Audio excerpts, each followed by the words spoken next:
Isa Swede violer là-haut, pas de complexe au Mawa. Otumoli peuple congolais, oluki papa Nzambe Mawa. Otumoli peuple africain, oluki kolo Nzambe Mawa. Binoba politicien foboyo kapasi na biso Mawa. Otumoli Mawa. En Afrique balila Mawa. Angola balila Brazzaville balila Ninapo balwa Nigeria makambo Liberia makambo Dosala nimo Nalingi nalobaka sina ikobanga nino Nalingi nalobaka sina ikobanga prison Mawa mimi Namoka kubo Nalingi nalobaka sina ikobanga nino Nalingi nalobaka sina ikobanga prison Fami ponse Nasalingi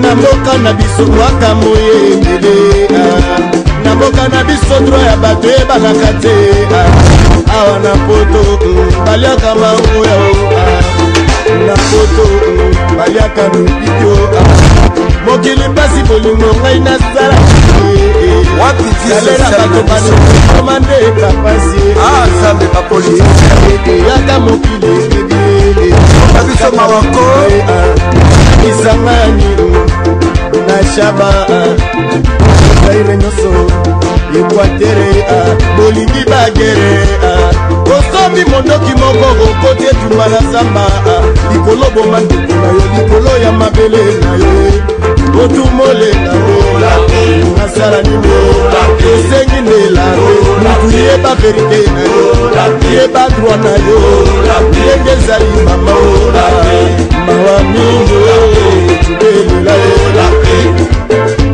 Mawa trop peuple congolais Mawa depuis colonisation bande konangai nazane sengo ya kokutana na bino lisusu na pokwa lelo boyebi ete TV Zongelenge RLTV tosolo lango chaque jour à partir à 21h bozali ebele boko zela masolo ya mboka bande ko balandi na Itali actualité politique surtout bande ko na biso mikila poto bo mesana ko na biso na YouTube na biso na tosolo lango na ndeko Fabien Busaki TV boza ebele bande ko balandi bozela ka rendez-vous kaka moko tango masolo bandaka bande ko balandi boyebi bino moko ete mboka ezalaki mbutu to ko ebate masolo ngo le 8 ko suka ndenge nini la majorité balobaki que opposition bazali prête pendant que na mapodami mais et là quand musaki biso ete bande ko balandi to mona ki ba candidat à opposition de babandaki ko déposer to mona ki mona mboka Jean-Pierre Bemba Gombo auti mikila poto azongi ake ko déposer candidature na ye to mona ki mona mboka Vital Kamerhe ake ko déposer candidature na ye to mona mboka Félix Tshisekedi ake ko déposer candidature na ye to mona mboka Martin Fayulu akei ko déposer ba centriste loka ba Yves Bunga ba déposer ki do mona ki loka Adolphe Muzito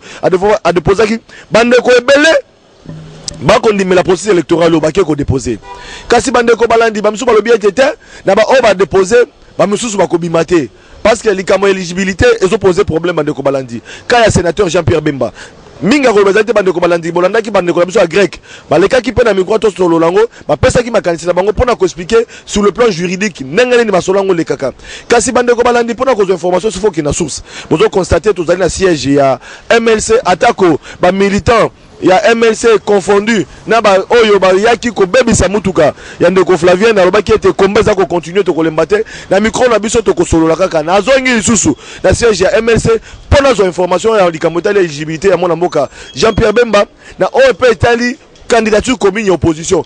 Est-ce que Jean-Pierre Bemba ko cédé mais na point de presse ya mona mboka sénateur Jean-Pierre Bemba et c'est que ba ete totuna ke mutuna atalisa ki makanisi na pona ko loba ete soki sengeli a s'effacer a ko s'effacer.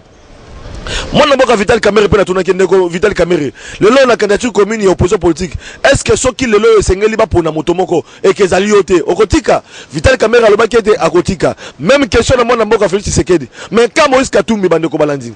Tina mokoyelo c'est que ba été Moïse Katumbi a déposé une candidature na été depuis Kasumbalé sa moyen à franchir frontière na biso. Ezala quitté bino moko bolanda ki mo na mboka la mère main de porte-parole au gouvernement nenge atalisa ki kasi na ngo bande ko balandi et c'est ngel to beta masolo na Itali ka il y a sénateur Jean-Pierre Bemba parce que les locaux et comme Kolobama bato comme beta masolo okenda gauche droite population pas comme tuna ndeko Jean-Pierre Bemba zongi na mboka a déposé à Kepoto à cause de la candidat retenu na seni Topé Seigneur Cornet nanga bobika bilo moko bande ko balandi parce que population di magate na lobaki yango pene bande ko balandi et sengel boy ba été Congo zalaki likola tono essence.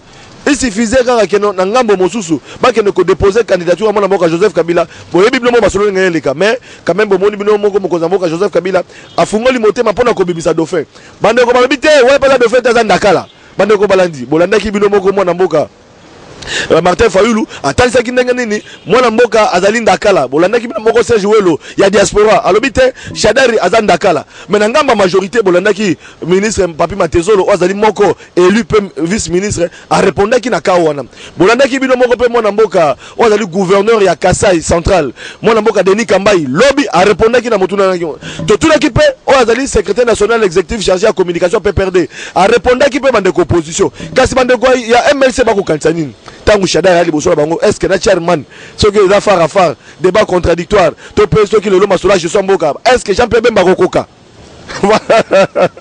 voilà bande ko balandi to zali na communicateur ya MLC mwana mboka ako se présenter ndeko mbote ndeko voilà tu es na bureau na bino na siège na bino to ko mona bino kaka toujours na ébullition misala ezali belé kasi yebisa biso pour la bande ko ba ko landa yo lelo yo ozali communicateur ya MLC ndeko Régis est-ce que bande ko ba ko ba aux autres qui peuvent fonctionner également à part cause à la porte-parole topé molobeli ya MLC ozali nani na kati ya MLC pe komono nani ya liboso na sepeli mingi kuyamba yo awa na parti na siège à parti na biso MLC eza esengo mingi ngai kombo na ngazali ndeko Régis Landry Kaswama nazali communicateur ya MLC pe nazali coordonnateur ya structure de réflexion awa na kati ya MLC. Ah, yoka moko structure de réflexion. Toi qui n'est qu'à tout droit au but. Sénateur Jean-Pierre Bemba Zongi. Bande ko balobi ono azali condamné parce que bobi bilongo likamwa nation de témoins et ont posé problème. Mais tout le monde monde ko Jean-Pierre Bemba Kena Seni a déposé mikanda na ye candidature na ye. Azongi mikila poto. Mais bande ko balobi ko déposer ezali problème té. Jean-Pierre Bemba ko déposer candidature. Mais na niveau Seni ba ko traiter dossier. Mais azali na problème mais ya condamnation oyo était le mêlé na ces pays. Yebisa ngai éligibilité à Jean-Pierre Bemba. Est-ce que bozo mon ngo peut-être que non avant les loyo ba publier ba résultat définitif ya ba candidat. Est-ce que Jean-Pierre Bemba a ko la retenu bolandaka atundu kaka obo benga na congrès na bino ya MLC. Ale kaka pona ko lobete Jean-Pierre Bemba ba ko ndimata ba dossier na été. Mais ça li soni mwana mboka tundu Jean-Pierre Bemba a déposé ba dossier connaît na yamba kiango. Mais siko likamba éligibilité ya mwana mboka Jean-Pierre Bemba okomona ondeni. Tikanga liboso na yebisa yo que MLC zali parti ya munene. Bato maele bazali oyo to vandelaki dossier wana totalaki en fonction ya ba dossier na CPI affaire à liboso oyo azaki ya quitté na affaire ya mibale ndenge ezali ko se présenter to sala ki réflexion to ba soki moyen ezali to déposer candidature na ye pe candidature na ye ezala accepté na niveau ya CENI pe akwa ko sala retenu en tant que candidat oyo a compétir pour na élection il y a le 23 décembre 2019 to vandaki pe sur base ya droit sur base ya mibe kondenge ezala droit congolais. Et à la statut de Rome, yangomo oezo kamba CPI, tout le monde a clairement que Jean-Pierre Bemba a pris kozala candidat. Jean-Pierre Bemba a yaki na Kinshasa et là kozanga ki na kati ya dossier à Jean-Pierre Bemba ezala ki carte d'électeur pour asala ki enrôlement té. Tanguaye en tant que candidat a yambe maki a tchaki pe yaye misapi pe azaki carte d'électeur na ye dossier na ye ezala ki nyoso complet y compris extrait à casier judiciaire naïe. Zalo likama ya casier judiciaire ya poto ya Kinshasa ya Congo et puis casier judiciaire wana. Bon, bande ko ba ko landa, population ko landa yo, na mikila poto ba ko landa yo. Yebisa biso extrait à casier judiciaire wana ingi ko lobani parce que likama condamnation pe Congolais zo comprendre te population ba mama bipupula, ba mama Kingasani bande ko nga changu ba ko landa ba linga ba comprendre casier judiciaire ezani. Casier judiciaire ezali net ngana yo boye tozali batu tozana situation na biso devant otali droit devant otali les tribunaux oyo tokende na l'état pesa yo mukanda oyo ekolakisa soki ozala soki osamba soki ozala condamné toté na bomoi na yo. Donc vi na yo mobimba eko retracé na 2010 asalaka boye 11 asalaka boye soki osala eloko te casier na yo ekozala vierge. Soki pe ozala makambu oyo osala lokolo ya sénateur Jean-Pierre Bemba bakomaki que condamné en première instance. OK? Condamné en bakomaki condamné en première instance. Et la kisinini que tango batu basambaka bao bayebi mibeko bayebi bakoki kopesa yo condamnation et bongo boke na appel soki appel ekati wana ezaka susu na moyen de recours te affaire soki wana ozali condamné kasi na oyo etali président na casier na ye eza comment condamné en première instance et puis tosalaki appel oyo makambo ekatani nanu te kaka na CPI na bandi na basanza eza koya bato CPI na selon temps na bango bakovanda pe bakosolola bakokata likambo oyo etali Jean-Pierre Bemba donc candidature na ye endimamaki bomonaki et tikalaki na seni pe na yebi que parmi ba candidats oyo bakozala retenu pour ba compétir le 23 décembre kombo ya sénateur Jean-Pierre Bemba ekozala retenu na ba oyo babanzaki to balobaki même na presque candidature wana ezala retenu te autant qui comme moi mboka allait à tundu porte-parole la majorité oyo bobengisaki na congrès na bino MLC kaka ye kaka ne atumbaki bino wana eza kozanga koyeba mibeko po mibeko lobini ni seni ndenga za na rôle administratif tango zo yamba dossier ye seni azo vérifier kaka ke ba élément nyonso oyo esengi eza na dossier ezali batali attestation de nationalité ezali oyo ezali chakuna très bien preuve à paiement ezali casier judiciaire ezali musala ya seni yango na seni azaki na droit te ya koboya candidature ya mutu donc na bandi pona likambo Jean-Pierre Bemba population congolaise ezo ndabiso na bandaku bazana na baona motema ya kimia dossier makambo nyonso na kati ya dossier ezali versé na seni pe soki esengi te tomona droit tomona bazuzi mibeko yango moko ezala ya Congo ezala ya statut de Rome ezali clair et kopesa Jean-Pierre Bemba ndingisa akwa kozala candidat le 23 décembre 2019 Jean-Pierre Bemba kozala candidat le 23 décembre mais likambo a sebonation de témoins Olandaki grand professeur oyo atangisa pe droit na mboka na biso professeur Nyambirungu atalisaki ete likambo sebonation de témoins ezali pe lié na likambo tali corruption donc Jean-Pierre Bemba azali moto akorompaka olandaki yango bien et puis na yango akiki kozala éligible te sikoyo bino bandeko ya MLC tango ba professeur minene ya mboka bakoloba tango ba juriste musu bakoloba pona kolakisa ete Jean-Pierre Bemba dossier na ezali da poto bino boko mona ngo nini tango bandeko musu bakoloba oyebi ndeko eza pasi na Congo tokomoke de mabe biso ba totangi ba classe biso pe na moni ebele kati na biso nde tozomema pe mboka oyo tokumba ngo mabe na kati kaka ya maloba ya professeur to na kati kaka ya motuna na yo nde esika réponse ezali professeur alobi subordination ya témoin eza neti corruption. Or, mibeko oyo atangisaka, mibeko oyo ayebi peut très bien que le droit pénal, balobaka de stricte interprétation. Et la kisi nini, na droit pénal, et loro oyo ezali motane, torbenga yango motane. Et loro oyo ezali pembe, tolobi ezali pembe. Toroki ko lobateke ko chola na ko finga ezaneti ndenge moko. Ils ont soit à Tcholaki, soit à Fingaki. Na oyo etali président Jean-Pierre Bemba, balobi subordination de témoins. Na oyo etali, bon, na fongola libokango mwa muke. Constitution congolaise na article 72 et le biboye. Mutu po azala candidat na élection présidentielle, il faut azala au moins 30 ans. Il faut azala jouir pleinement yaba droit civil et politique na ye. Il faut azala frapper na ba interdiction ezali na kati ya article non na kati ya loi électorale. Siko na loi électorale ba interdiction ezali na kati ya article 10. Article 10 c'est lobby. Il faut ozala te frapper par un jugement irrévocable. Et la kisi nini oza frapper na jugement moro oyo moyen surtout bongola yango ezali te.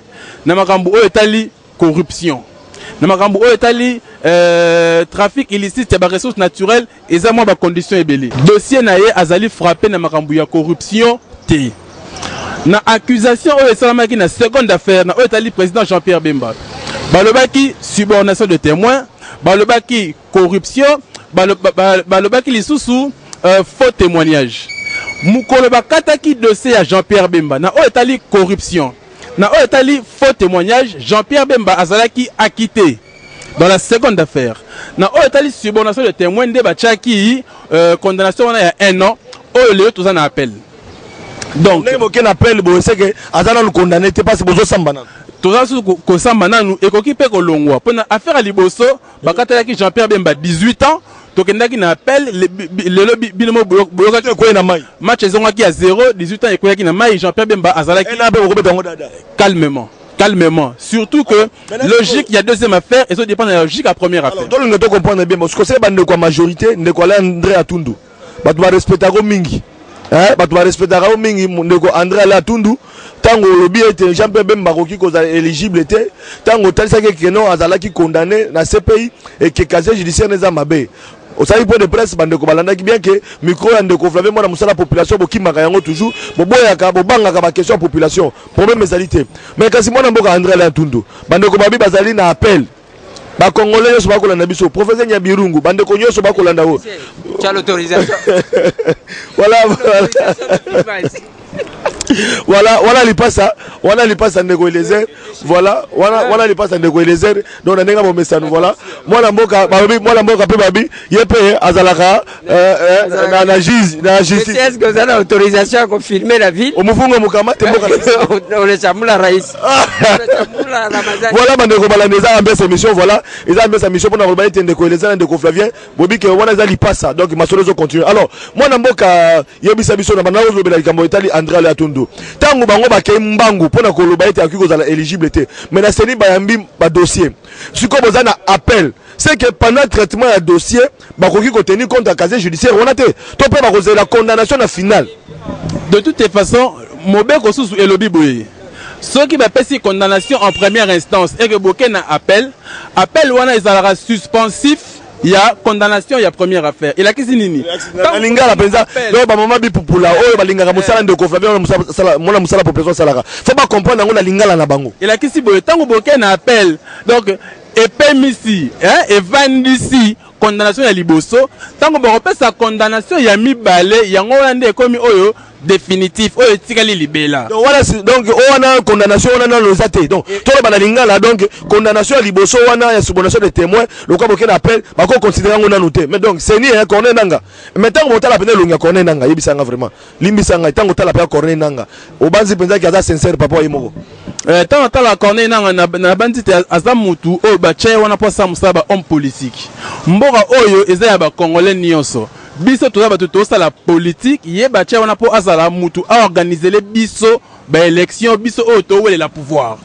Ko la pouvoir na ndenga démocratie ba wela ona voix ya élection. Ya zawana a che biso abengi biso toye to weleli oyo abina ba vote belé abimi président de la République. Aza mwana musala ya ba congolais. Aza wana te po a imposer ba tu volonté na yeto une certaine machine à voter mais aza obligé comment mais ils osent là. Comment mais moi mboka corner nanga. Alobi boye. Tokena maponami. Molani mokoza mboka Joseph Kabila obiete na misolo ya mboka. Abaki ko la candidate abaki ko sa constitution to mona bimisel bino dauphin Shadari. To koma pe na dossier wana. Maintenant etali maponami yango moko dossier ya Jean-Pierre Bemba. Pona tolongwa na sujet wana. Obanzi penza ke corner nanga ya solo nenga za wana. Ndenga za wana abiki boke na appel. Traitement de dossier est en cours. Les 20 il faut pas publier liste définitive et candidat retenu. Et à la législative nationale, législative provinciale, et à la candidat de président de la République, les 20 c'est babanani bazar retenu. En attendant le dossier dans ces pays est en traitement. Là nos condamnations sont comme suspensif. Alors yebisa biso. Na minute oyo corner nanga banzi obanzi penda keno akoto sa penda mibeko ako sala te keno lelo abimisa résultat moko et comme bino la cour constitutionnelle. Corneille nanga azape kutu na droite ye ya ko interpréter mibeko. Donc ce qui a Monique et lesquels lié a tenu dossier na cour constitutionnelle et pas wa pitoro solo la droit. Et la mobeko ya Congo. Et la mobeko ya statut de Rome. Et lobby stricte interprétation, il y a droit pénal, OK? Donc torokende torobet ali solo pe ezali nango clair. Biso MS tout ça souci moroté pour te dire que ezali clair na bandi ceux qui osaki information il y a groupe de recherche grec tozala qui appelle un micro bayano. OK. Et fungola ki liboki ngo penza na en détail quoi et mon saki lolenge nini au vu il y a constitution, au vu la loi électorale, au vu la statut de Rome.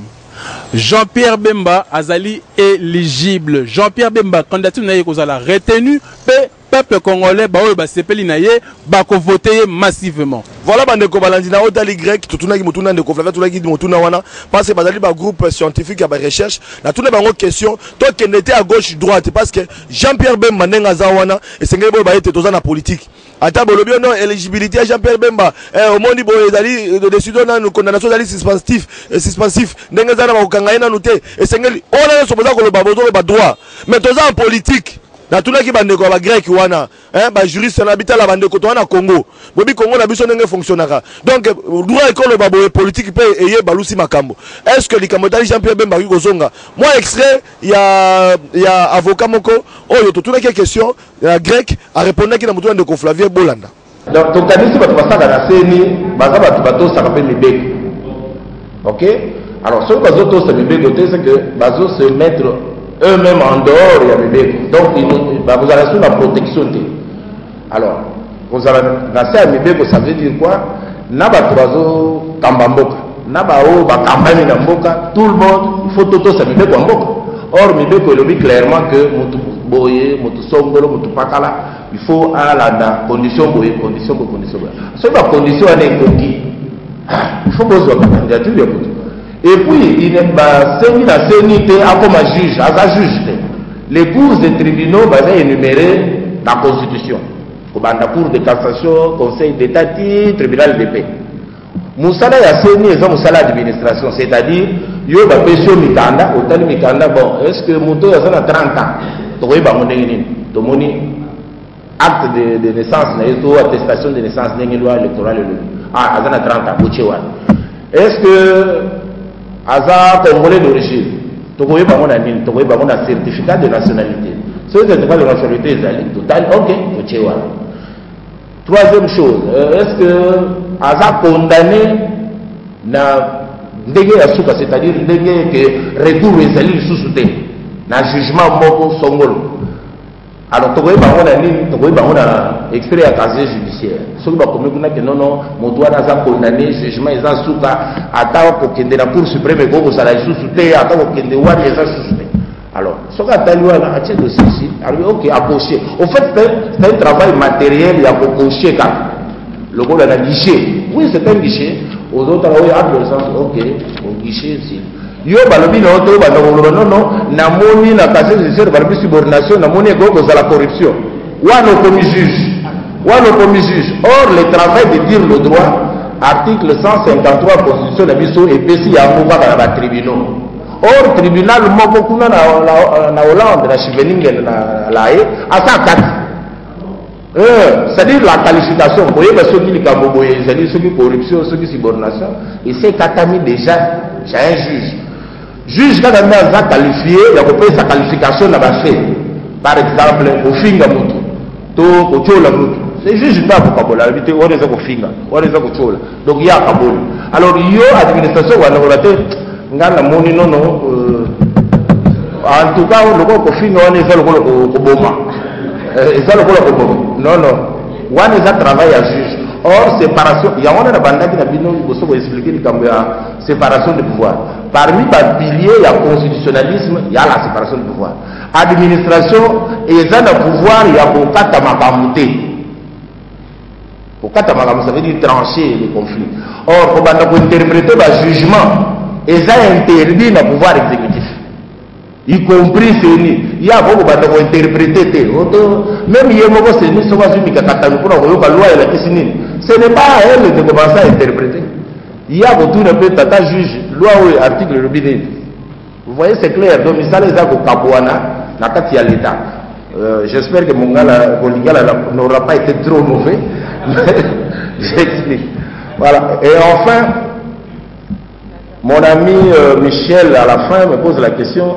Prise de parole de la majorité présidentielle qui a enjoint pratiquement la CENI en lui disant.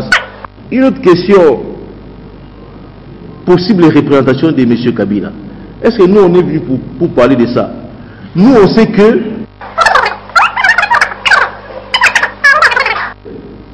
nous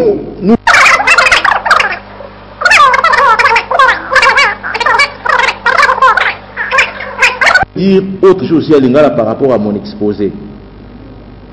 Pambate Sengeli Bato Bayeba di Kambo toujours bunda nango. Tausu Lingala ngoza makanza, tausu peza kisasa bondi mahoga ndingo wana. Di Kambo toujours bunda nango, eza di Kambo eza na mobeko.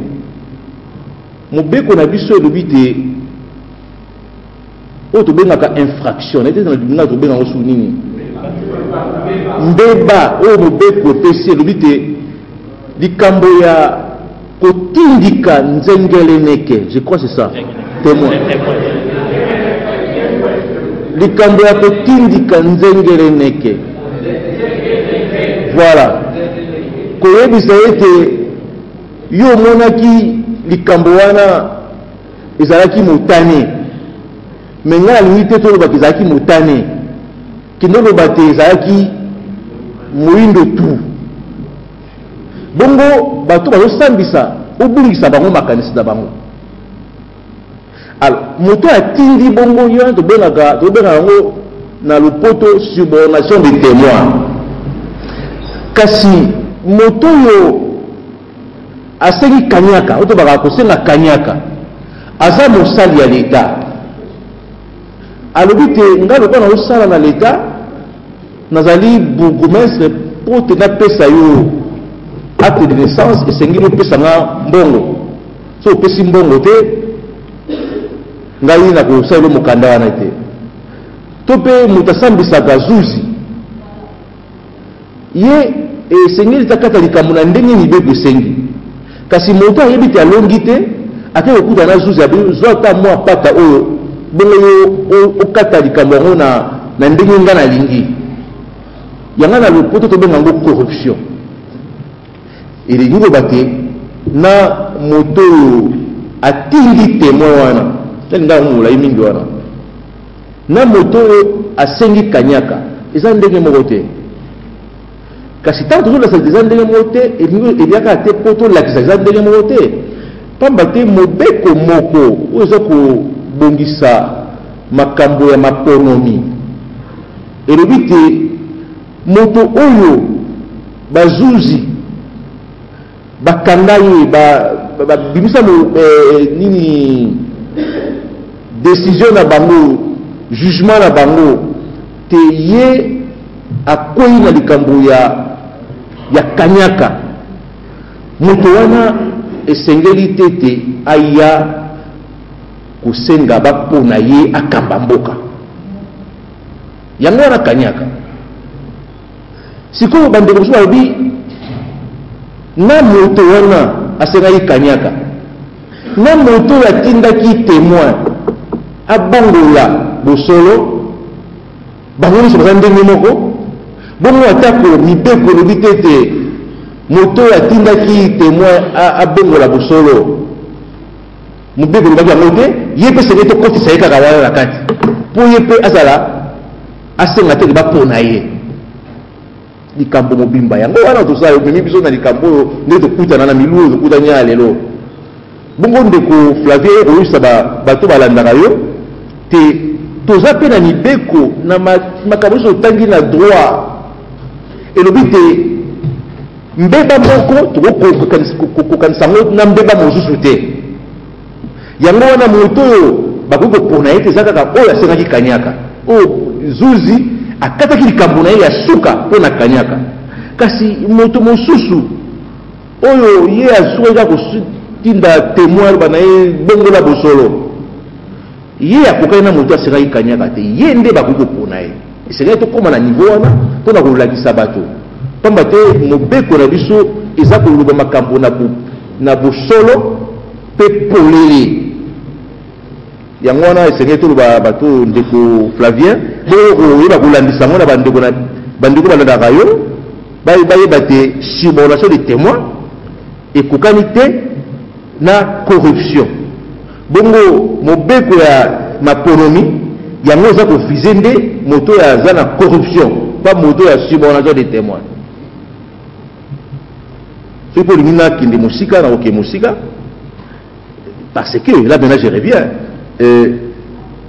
la loi électorale interdit à celui qui a commis le détournement des deniers publics d'être candidat. Dans les raisonnements de nos amis, nous pouvons aussi amener l'abus de confiance.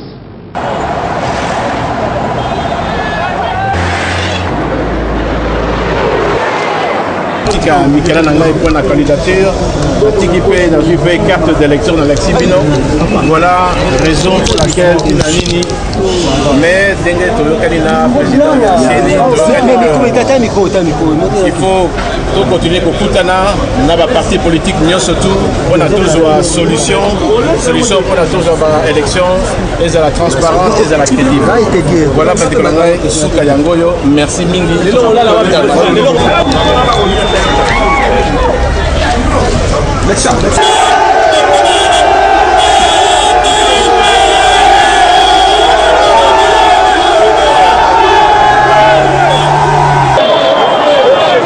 Naki kotala mokonzi ya Seni ya Minga, mais ayebi que toza posé la sikoyo ya no côté na ye sur la question mibalewana 6 millions d'électeurs et si quand empreinte digitale des alités et question paye à machine wana alobi na tout que l'état a combien sa opposition ma parti politique nyonso ya majorité et puis a coupé cette occasion que consensus est là et puis Toyokana pour que tout cas ma bonne amie d'une manière claire et transparente. Et pas une abisso dans le bapana MLC, tu allez na représentante Moko Azali Kuna.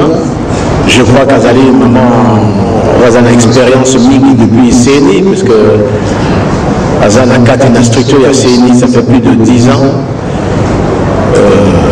Ayebi Salanaye, toujours dans Talaye, si quoi Azali membre à CNI. Je sais que la partie Moussoussou va faire un changement et pas une abandon, la Katena CNI. J'espère qu'elle va permettre à la partie Wana par représenter la Bango, Bazala Pena 4 et puis Bazala bien représenté. Question, il y a un passeport. Dans les sénateurs, sénateur de fonction. D'ailleurs, le après-midi, dans le Akiti Nangai, ils allaient prévu dans le Sénat. En tant que sénateur, quand on a bimi, on a comme président, il y a Sénat. Le sénateur, nous surtout, va Sengaka. La tenue du président du Sénat, est-ce que comme un Bokanga, le ministère des Affaires étrangères, délégué à ça, la campagne, sénateur, nous sommes. Pour un passeport Nangai. Comme le ministre des Affaires étrangères, le ministre des Affaires étrangères a PCI Yano, à l'obéda que l'ambassade Nabiso, pour un tiers empreinte, Natika Abikalanyo surtout pour permettre un passeport. À la suite de ça, le bateau Bataki Kolanda dossier à Kinshasa, le ministère des Affaires étrangères, que le passeport est allé prêt, et puis il va donner le passeport. Je crois que nous sommes les Kindéné, les Gagapana Batonioso. Je ne vois pas quelle faveur c'est un droit. Nous allons Congolais et ceux qui n'enseignent le passeport en tant que Congolais, le gouvernement il faut appeler ça tout Congolais passeport. C'est ce qui s'est passé. Voilà. Alors, oui, opposition, il faut Toyokana. Oui, na Félix Dernokoutanaï Lelo. Na Bamoussous, il faut Tokutana, tout solola et puis tout zoa. Solution, wana alternance ya lobby. Félix Azali lege nangai, Bamoussou bazali ba nangai. Tokoki ko solola, tozali ba allié politique puisque tozali nangambo ya opposition. Toko solola et tokotala et le problème tokosala pour avenir na mboka na biso. Tozali na droite na échec parce que population a condamné biso. Donc, tu as sentiment de surtout pembeni, tu as le intérêt à Mboka, et puis dans le bosso pour la Toyokana, pour que tu sois solution pour la Mboka. Je crois que Toyokani, il faut la comme Sénat, vice-président Mokola Zoselangai, Bolé Missangai, il faut la Tikabino Awa. Ok? Merci Bingo. Voilà bandeko botu kolanda bandeko grec pesi yano na bango ndenge moko pe mwana mboka Régis mekai pe ko yano lango. Alors mwana mboka to longa na likambo tali éligibilité parce que aussi ça temps na biso mo wana te ba sujet zebele na owana opesi yano na yo bandeko grec pe ba pesi skoba le tikali na seni na cour constitutionnelle to le kasikoyo. Alors mwana mboka lelo mwana mboka Joseph Kabila alobaki a ko respecter constitution. Bino bande composition ote akozaka wana tomoni mokolo ya mercredi mokolo ya le 8 moka ezali kola tono essence. Donc il suffisait quand mwana mboka Joseph Kabila qui ne ko déposer candidature na eba moto ngepela na mboka mais atali habité pour intérêt à Congo na ko déposer te Chadari Dauphin kende kuna siko bino siko na opposition politique. Est-ce que boko la pongita bomoni Chadari abimeli bino biso l'opposition politique tozana nous nesengo makasi déjà pour peuple congolais à longue déjà première partie ya Etumba muto zaki na makanisire asa la troisième mandat to a modifié constitution peuple congolais a soukisi ba tché contre lui. Non, eza victoire à population. Eza victoire ya peuple congolais. Oh non so ata biso na ba malamu ya rais. Eza victoire ya ba Cédric Ngandu na ba Rossi Mukendi. Le peuple gagne toujours. Ah, Rossi perd son âme. Le peuple gagne toujours. Le peuple gagne toujours. Peuple Alongi, président Joseph Kabila a se représenté pour l'élection aux Royal. Si on a sans lui manquer de respect. Sans lui manquer de respect. Na déjà l'histoire na TV que MLC a déjà un requin. Mais quand quantité mbisi na moni wana ils sont moins insuffisants, sans lui manquer de respect quoi. Donc souci à l'Ikamboussiko et maman à l'Ikamboussiko na biso moko ba parti opposition.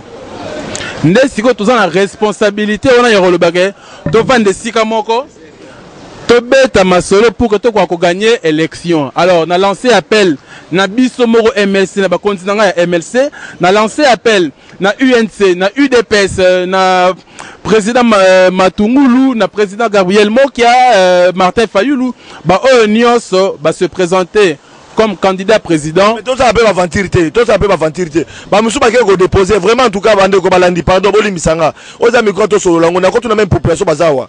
Bande ko balandi. Bande ko monsieur ba ko déposer pour est-ce ba ko za ba candidat président na mboko. Ndeko Flavien. Toute la population te. Na mono tangi ba komba ba Gabriel Mokia ba Matungulu otangi na ba komba ba.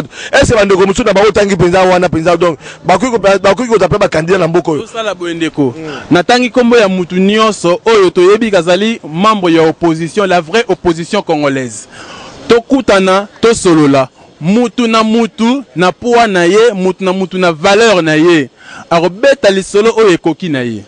Ah, na point na ye na valeur na parce que ndenge baza l'opposition wana to ba vérité. Oche Jean-Pierre Bemba, oche Vital Kamerhe, oche Moïse Katumbi, hein, oche Félix Tshisekedi, oko bateke no oche ba misusu otangelinga ba komo wana quand même ata population na ko tata micro ba bango te. Ko kende ko déposer to mape kinge mulumba ke ko déposer. Est-ce que maman to ba kinge mulumba déposer nga za wana. Ba ko che penza poids, ba che penza bo na balance na bande ko mususu te. Donc to ba pe vérité donc. Eza ba candidat mususu ba kende ko déposer, yemo ka zoki na parler abandi ko sekaka. Donc là, vous avez un mois, c'est la bande, parce que, à ta bâtie, libaya, là, vous avez un mois, c'est la voter. Donc, ne pas ça, wana. Alors, tout ça va blaguer, bah, $100 wana, si vous avez un belé, c'est un gars, vous avez un félin. Donc, bah, $100 wana, population de Nyo Kwama, et bon, on a bossé derrière moi, pont, hein, bah, pour me belé, t'as câble à courant, pour vous avez un belé, parce que, ok, vous boire comme bon, on a saigné. Alors, la blague, wana, ok, nous boire après, oh, non, on a désisté au profit à candidat, mon pour le poste, tout le monde on irait au poste pour la blanchisserie. Kinge Mulumba, to bope lobby, oloba ono, na longo na FCC, na to sangana, na ba Jean-Pierre Bemba, la ngolo. To roboya likambo na Félix Tshisekedi zoyoka, ba Martin Fayoulou zoyoka, bo bundi bitumba opposition, et sengete ba to ba uti na chop chop, ba lié à $100,000 ba contre le Congolais, aller déposer on a seni, après désister pour le bakeno voilà, to ko sangana ba IDPS te, Kinge Mulumba, ozaki na majorité, oloba na otonda kabila te, o déposer mbongo na ozala candidat majorité, to boyo ya opposition, wana mwa musa population zoloba, tokoba. Alors, ceux qui kutani biso to sangani to poni candidat oyo, biso nyonso to rocha poa.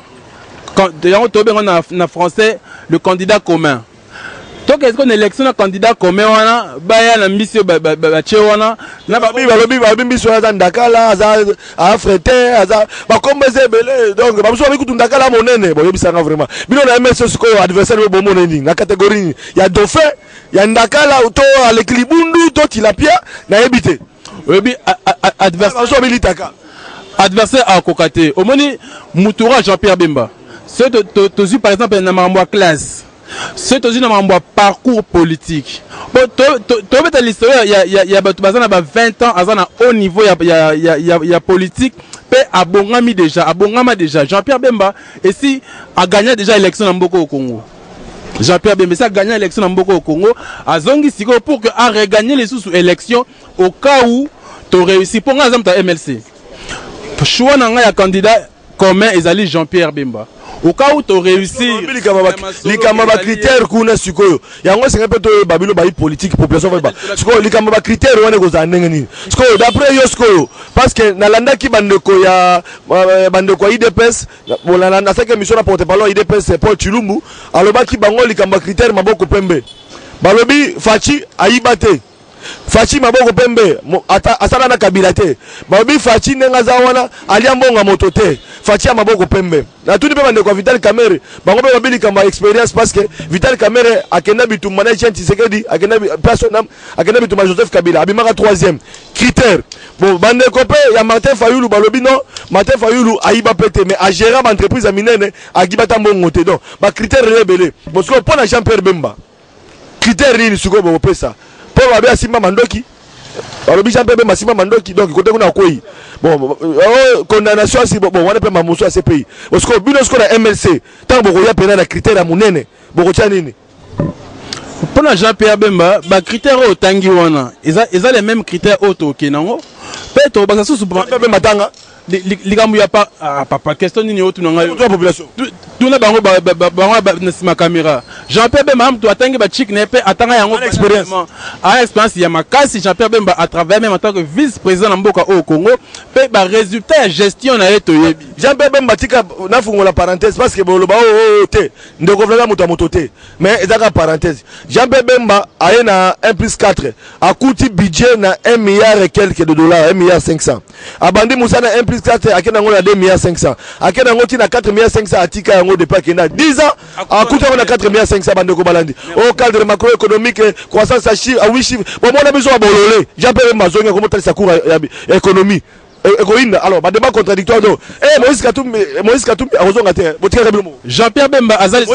Jean-Pierre Bemba azali suna posa ya paix omani muto abunda muto asala guerre aebiti na ya paix na mboka Jean-Pierre Bemba azana posa ya paix Jean-Pierre Bemba azali suna posa ke Moïse Katumbi azonga na mboka au Congo o eza mboka na ye aza fils congolais Moïse Katumbi aya il fallait que toi ça l'appelle candidat président pour que tout qu'en ensemble tout tambole longo regarde mon frère mboko il faut taper sa mutu nyoso chance o eza mboka na biso nyoso yo congolais ngape na congolais lwa batutu awa to pesa na chance to travailler pour na mboko au Congo to développer yango pour na avenir na biso moko ya bana biso na o ba ya susima donc tozana idée wana to kende na union wana na unité et opposition pour que tout qu'on gagner ba élection le 12 janvier 2019 tout ça la passation de pouvoir Joseph Kabila pesi mutu mususu clé il y a palais présidentiel il y a pas bimia car na épée accueilli comme sénateur à vie n'engé tout monde la mboka misusu ebele pe ekozala histoire ekozala marqué mukolo pe ekozala esengo makasi awa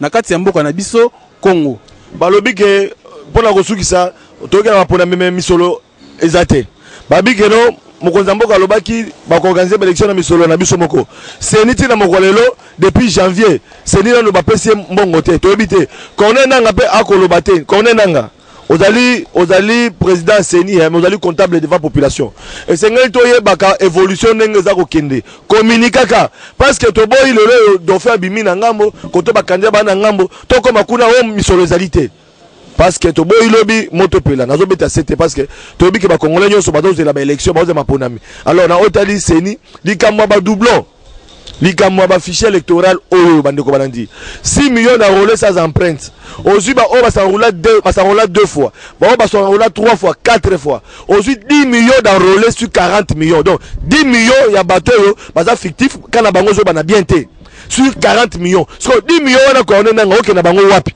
na poche ya nani yango na bike bandeko la mosusu babimisa na gauche ba droite. Alors yebisa ngai boza na confiance na Seni autre na maponami avec ba relais fictif par rapport au OIF ezali par rapport na biso ezali bolanda ki bino pe konema nanga ayebi ete ba azali na ba relais fictif. Alors yebisa biso lelo fichier électoral bo kena ngoka boy na o etali l'isola confiance pena moi mingi na Seni ti sikoyo ezate pona nini pona to senga ki bango nanu balongola likambo etali machine à voter.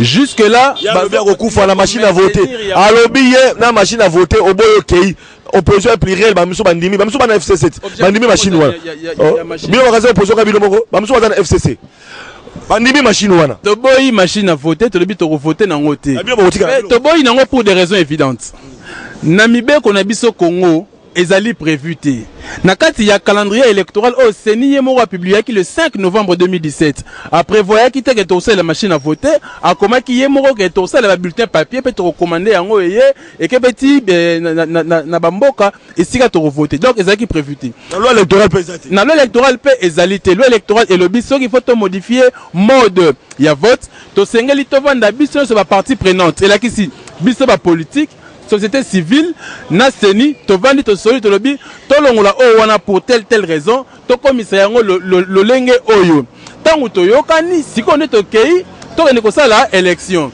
donc ti sikoyo o wana to trouver yango te pe président Jean-Pierre Bemba tangu ko déposer candidature na a démontrer qu'on est nanga que ngakutu mutu na tangi pe na yebi ko sala ba ordinateur et consort ye moko sali 6 minutes pour na voter na présidentielle na provinciale pe na nationale sikoyo koko nanga o azana village ma grand-mère o azana 86 ans yi a voter ndenge nini et monicité batu misu ba sa pe 10-15 minutes sikoyo ba bureau e ko fungola na 7h e ko kanga na 18h na 11h wana et monani clair c'est ba calcul que population congolaise nyonso batu ba ko voter te soit batu belé bazanga vote jour wana soit et ko senga to que na 2-3 jours mais si c'est le cas il faut to solo la yango déjà sikoyo ko to yeba élection e ko salama ndenge nini Seni azana droite à imposer biso ba mode de vote lora biso nde biso to sengi to que na bulletin papier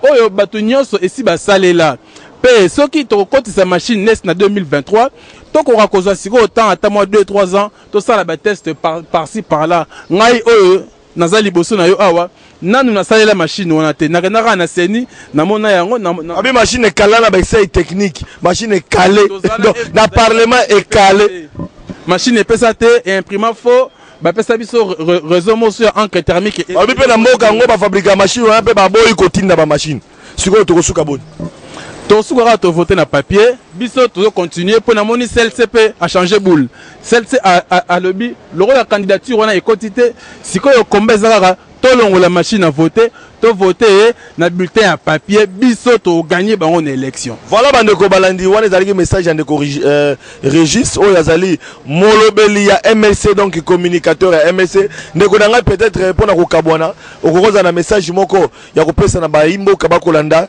et puis na suka nga pe na ko zapena likambo koloba na MLC na bana nyonso ya Congo en tout cas merci mingi na etumba na biso o lelo tozu résultat nango président Joseph Kabila a tché candidature na ye te alors biso nyonso mutu na parti na ye sira azalaka tozala debout tozala éveillé to ko bunda pour que to kende na élection sans machine à voter pe ba membre nyonso ba parti d'opposition to tambola elongo tozala na candidature moko po to s'assurer sous que to gagner avec un score élevé ba élection o ezali koya na yo pe ndeko Flavien na yo ke beti pe l'histoire ya mutuka e panzala ki interfédéral merci beaucoup ndeko nanga okisika moto na banzi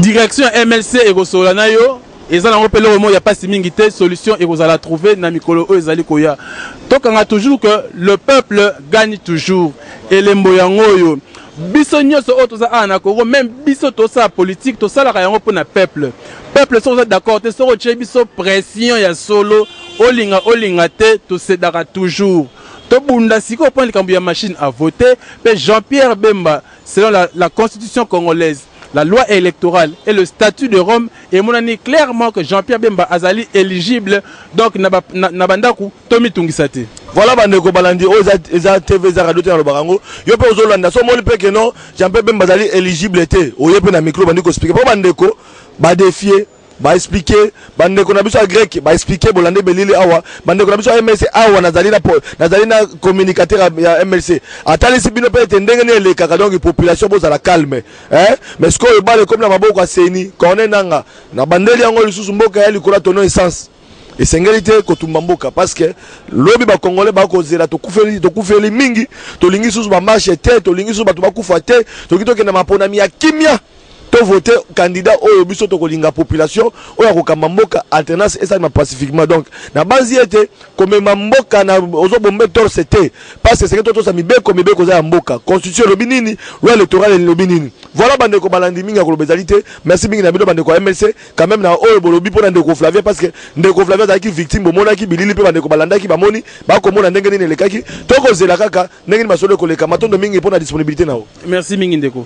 Voilà bandeko balandi TV za radio te tolo barango tozo ko baka ko ba ko ba réaction bolanda ki bino bandeko MLC ba ko répondre par rapport à ba éligibilité à Jean-Pierre Bemba ou pas ba kati débat wana tozo ngela ngo surtout o professeur Nyamirungu professeur bandeko ngomi ko lela o bandela tu ko pesa cours mais bon ba beso que na retraite bon comme que na retraite mais il faut inikine zo ngelengi parce que masolo betaki ba oyo te ya bango ba professeur pe misusu ba bimasi manayo ba lobi o betaki libanda voilà tozana nous wanate ba débat scientifique etikali ya bilo ba scientifique population dans la besoin lia amela amona clair donc ba français be le pe bala na moité aboyi na voilà bande ko balandi ndeko juriste dit qui toujours na caméra na bosete merveille toto na montage bande ko nanga na régie na RLTV tozo ko baka na masolo bo ça peut pas masolo mbo kezo continuer Issa Swede Violé là-haut, pas de complexe au Mawa. Otumoli peuple congolais, oluki papa Nzambe Mawa. Otumoli peuple africain, oluki kolo Nzambe Mawa. Binoba politicien foboyo kapasi na biso Mawa. Otumoli Mawa. Afrique balila Mawa. Angola balila Brazzaville balila Inakobo balwa Nigeria makambo Liberia makambo Dosala nimo Basi Nalingi nalobaka sinaiko banga mindo Nalingi nalobaka sinaiko banga prison Mawa mimi Namboka kubo Nalingi nalobaka sinaiko banga mindo Nalingi nalobaka sinaiko banga prison Mami poseka Nasinga